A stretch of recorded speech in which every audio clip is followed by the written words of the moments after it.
We all appreciate well-crafted games with beautiful worlds, in-depth character development, and stories that stick with us for lifetimes.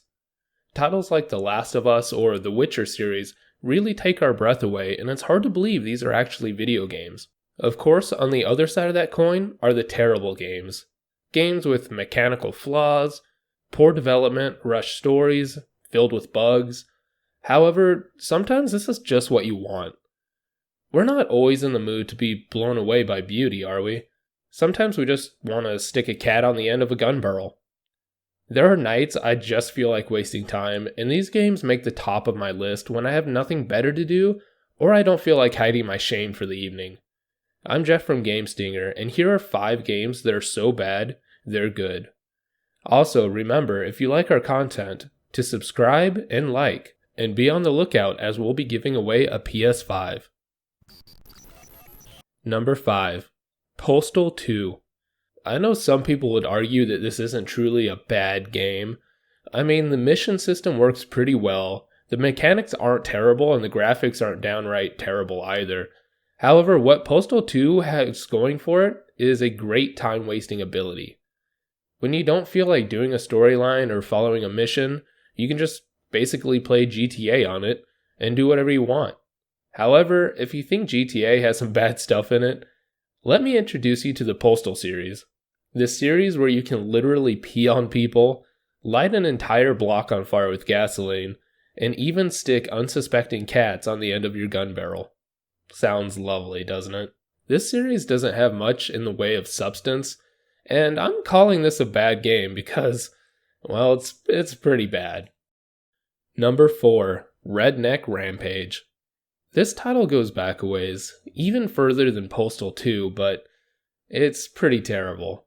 While it's an old-time favorite and one that I was quite fond of back in the day, there's no denying that this is not good.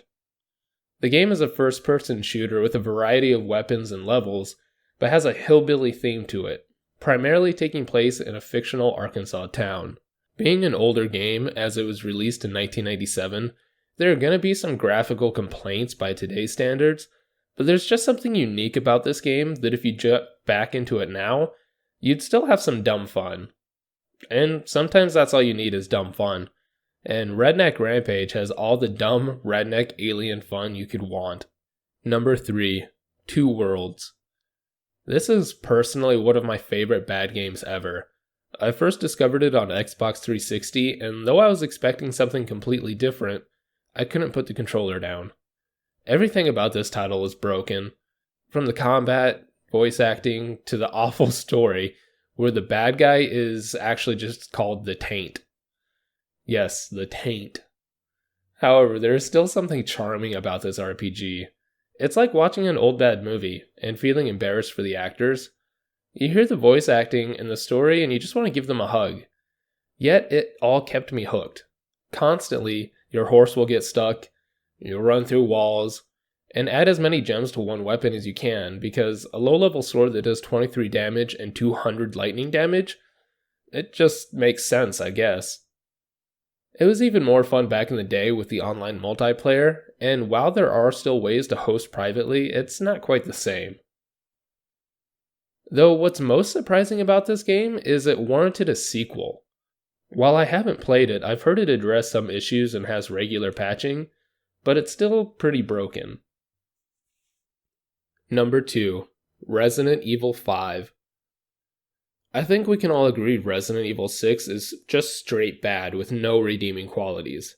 However, 5 has something going for it.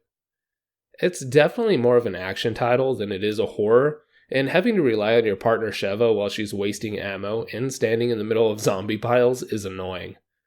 However, there's just something about this title that I think is more fun with friends. That's where I think this game saves itself, as playing with a buddy on co-op isn't terrible, and in fact I recently played through it with a friend a few months ago and we had a blast.